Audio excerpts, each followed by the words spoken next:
Hi children, how are you all? I hope you all are fine at home and doing well with your all activities. And most importantly, not troubling your parents. Yes. So I heartily welcome you all to the online learning platform of Shri Baswa Public School. Children, before starting this video, let me congratulate you for completing successfully your third unit test. I am very pleased with your performance as well as your attendance in the test. Children, let's begin the video, and this video is all about class 7th. The poem name is The Shed. Yes, we are going to start the new poem from your textbook Honeycomb, and this video is all about introduction of the poem, analysis of the poem, narrative poetry, and the last one is conclusion. Children, the shed. What do you think the meaning of the shed? Yes, it is a temporary structure built to shelter something, and there are many types of sheds you can find surrounding your home or else surrounding areas of yours. Children, this video is all about the imagination of a poet when he was a child. He has a fear towards the shed. What was it? We will get to know about it in the poem. Let's know more about the poet. The name of the poet is Frank Flang, and he was born on 6th December 1906 and died 29th July 2000. He has written many books. I have listed out some of his famous books. Those are Northern Gateway, The Living Heart, Rebuilding the Beacon, Point Smith, Post Essington. These are the list of books which he has written. Children, about the poem. What the poem is going to tell us. Here the poet, when he was a child, there is a shed in the poet's garden. When he was a child, in his garden, there was a shed in the house of poet. He is very curious to find out what is inside that shed. He explores his feelings about that shed and what is possibly contains. Will he be able to go to the shed without being scared? Let's see. Children, he has a shed in his garden and he was very curious about that shed and what the shed has contained. And also in this poem he has listed out his all the feelings, and lastly whether the poet or the child goes inside the shed or not, we will get to know about it in the last segment of the poem explanation. Let's move on for the next page. Now I will start the narrative poetry. Analysis of the poetry we get completed. Now let's move for the narrative poetry. Let me read out the poem, complete poem. So now your work is to take the pencil and as well as the textbook. Open the page number 48. Yes, and take pencil in your hand and listen very carefully. You can also read with me. Let's start the reading, children. There is a shed at the bottom of our garden with a spider's web hanging across the door. The hinges are rusty and creak in the wind. When I am in the bed, I lie and I listen. I will open that door one day.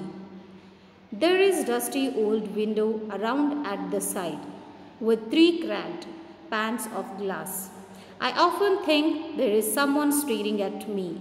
Each time that I pass, I'll peep through that window one day. My brother says there is a ghost in the shed who hides under the rotten floorboards. And if I ever dare to set foot inside, he will jump out and chop off my head. But I'll take a peep one day. I know that there isn't really a ghost. My brother tells lies to keep the shed for his den. There isn't anyone stirring or making strange noises, and the spider has been gone from his web. Since I don't know when, I will go into that shed one day soon, but not just yet. This is the reading of the poem. Let's start the explanation by reading each line of the stanza. There is a shed at the bottom of our garden. Children, the poet starts the description of his shed, which is at the bottom, little far from his house, at the bottom of the garden, and it was having a spider web hanging across the door, and the shed was too old, and there was a spider's web which is hanging across the old door. The hinges are rusty and creak in the wind. Children, this meaning of the hinges, in a sense, it is a kind of a movable joint. It is a kind of a joint which helps to a door or a gate, a lid swing. Yeah, it is a kind of a joint which was attached to a door to move easily. And that joint was very rusty, very old, very weak, and it was giving a weird sound, creak in the wind. When I am in the bed, I lie and I listen. The poet was listening that creaky sound by sleeping in his bed. And by lying in his bed, he thought that he will open the door one day. Yes, in the first stanza, very beautifully describes the spider web and rusty hinges and creaking sound. When wind passes through it, the speaker thinks about the scary things at the bed time. He has a strong desire to open the door and peep into it, or hike or go inside the shed. I hope you understand the first stanza. There is a dusty old window around at the side with 3 cracked panes of a glass. Children, afterwards he started his continuation of describing the shed which was at the bottom of his garden. Here he describes the window which was very dusty, which was very dirty, and which was very old. And it was having the 3 cracked. How many cracks? 3 cracks on the glass of pan. I often think there is someone staring at me each time that I pass. Whenever the poet passes through that shed, he always feels that someone is continuously seeing to him. Staring, in a sense, glancing at him. I will peep through that window one day. Again he expressed his desire of going inside the shed. Children, the third stanza, my brother says there is a ghost in the shed who hides under the rotten floorboards. Then this kind of fearness has come out from the words of his brother. His brother says to him that there is a ghost in the shed. So he was having lots of nervousness to go inside the shed. And he said also that that ghost was hiding himself under the rotten floorboards. The floorboards which was lying in that shed, unused things. And if I ever dare to set foot inside, he will jump out and chop off my head. His brother did not stop till there only. He also said here that if he tried, if he dare, if he goes inside that shed, then that ghost which was hiding under the floor bed, he will come out and he will jump on him and he will chop his or cut his head. But I will take a peep one day. But the last line, again he wished here, again he expressed his desire of going inside the shed. Most importantly, in the third stanza, children, it was clearly says how these fearful things or thoughts went into his mind. How? Yes, because of his brother words. His brother told him that about the ghost who was hiding under the rotten floor bed, and he was also told that if he dare to go inside, then the ghost will cut his head. Children, in the fourth stanza, I know that there isn't really a ghost. My brother tells lies to keep the shed for his den.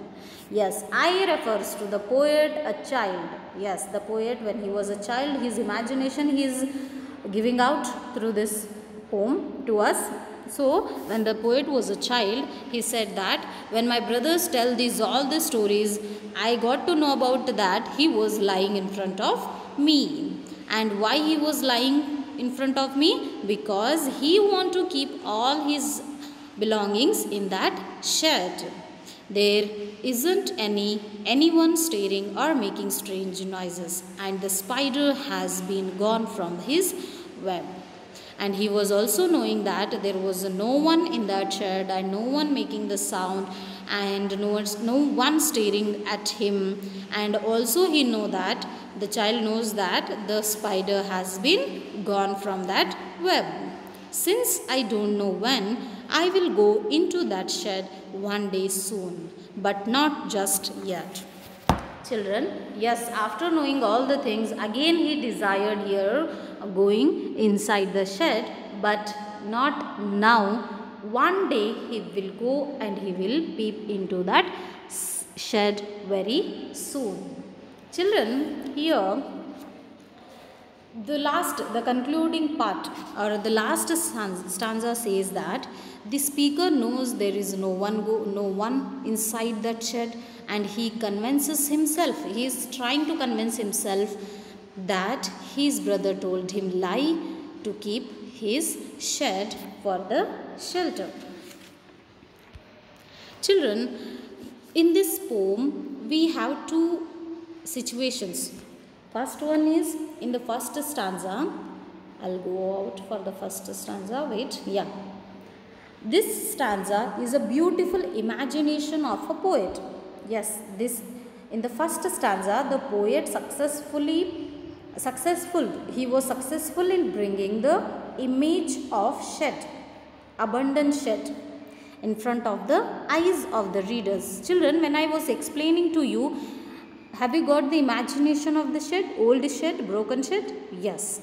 So here the poet, first work of poet is to bring out the imagination, his imagination in front of our eyes through his words. So here he was successfully done that one. And how he has done it? By using some of the adjectives to the or some of the words to the shed. What are those? He used some of the words. What are those? Let's know about it. Rusty hinges, spider web, dusty old window, and the cracked window panes. So he bring out this imagination to us with the help of some words, and he was successfully done that. Children, one more thing is in the most importantly in the third paragraph. What was that? My brothers. Yes. Here the atmosphere, what kind of atmosphere we can observe here? Let's see. There is a spooky, scary atmosphere in the poem. It is brilliantly described with the help of presence of the ghost under rotten floorboards and its action of chopping off the head if someone enter into it. Yes, here in the first stanza he was successfully done the work of bringing the imagination of a shed. In the third stanza, he was successful bringing the fear towards the shed who are reading. We too felt little bit nervous, or we too felt little bit unsafe when these kind of words come out, chopping head or a jump. So we this kind of words he used to bring out the atmosphere, scary, spooky atmosphere of the shed with the poet. So which was very important to explain. So I explained to you that. Children, now vocabulary. Some few words only I have listed out here, which I haven't and which you feel difficult. You can send a message, I'll reply, or else you can go and check it in the dictionary. It will be very useful for you. One more time I will recall you. In the first stanza, what we have seen? Yes, we have started the imaginary part of the shed, which was explained by the poet Frank Flynn, and he used some of the words which was very clearly describing about the shed, which was very old, which was very rusty, and the old hinges were making the sound whenever the wind passes through it. And in the second stanza, again he continues his explanation of the shed with the help of old window and dusty window, and there was a cracked pans of a glass, and also whenever the poet, he expressed here his fear whenever he was passing through by that house or a shed, it is shed, he was feeling that someone was staring at him. And in the third paragraph, we got to know about that this fearness about the shed has come out from the brother who told there was a ghost in the shed, and if anyone tries to go inside, then he will chop the head. In the fourth stanza, the poet explains that he was very well known about the fact that there was no one in the shed, and my brother was lying because he wanted to keep all the things in that shed. But he again expressed, in each stanza he expressed his desire of visiting in the shed. I hope, children, you all have understood the poem. Thank you very much, children, for watching this poem. If you're not, then you can ask your doubts. I will clear it as soon as possible. Once again, thank you very much. Goodbye. Take care of yourself.